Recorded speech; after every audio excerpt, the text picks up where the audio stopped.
নীলফামারীর চারালকাটা নদীর ওপর একটি স্থায়ী ব্রিজের দাবি দীর্ঘদিনের, কিন্তু তা আজও পূরণ হয়নি। তাই ৩ লাখ মানুষের ভরসা ১৪০ মিটারের এক নড়বড়ে কাঠের সাঁকো।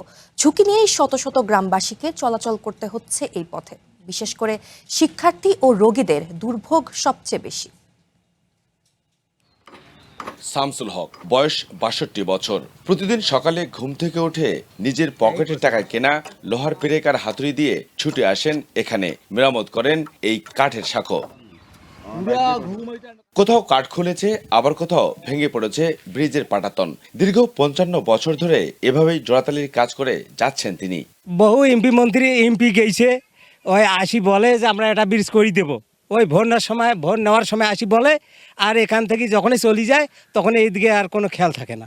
স্থানীয়রা বলছেন, স্বাধীনতার পর থেকে অনেক সরকার বদল হয়েছে, পরিবর্তন হয়েছে জনপ্রতিনিধিও। ভোট আসলেই আশ্বাস মেলে স্থায়ী ব্রিজ নির্মাণের, কিন্তু ভোট চলে গেলে আর খোঁজখবর থাকে না কারো। এই ব্রিজটা আজ ৪-৫ বছর থেকে এরকম ভাঙ্গা, তবে যাতায়াতের খুবই সমস্যা। অল্প সময়ের মধ্যে নীলফামারী যাওয়া হয়, অল্প খরচে।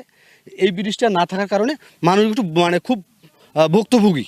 এখানে অনেক প্রতিনিধি আসে, তারা কথা দেয়, প্রতিশ্রুতি দেয়, কিন্তু ব্রিজ হয় না। তারা নির্বাচনের ক্ষেত্রে আসে।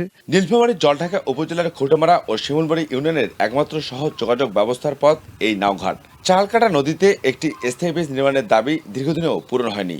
মিরগঞ্জ, অসিতপুর, গোল্লা, এরপরে ডিয়াবাড়ি ও শিমলবাড়ি, মানে অনেক মানুষ যদি যাতায়াত করে। কোনো মতে এনে অসা টসা না গিয়া এনা একটা থুই, কিন্তু মানুষ যাওয়া আসিয়া খুব কাঁচাল, মানুষ যাইতে পারে না। যদি এই জায়গাতে আমাদের ব্রিজটা হয় তাহলে আমরা ২০ কিলো রাস্তা মনেগঞ্জে বাঁচবো।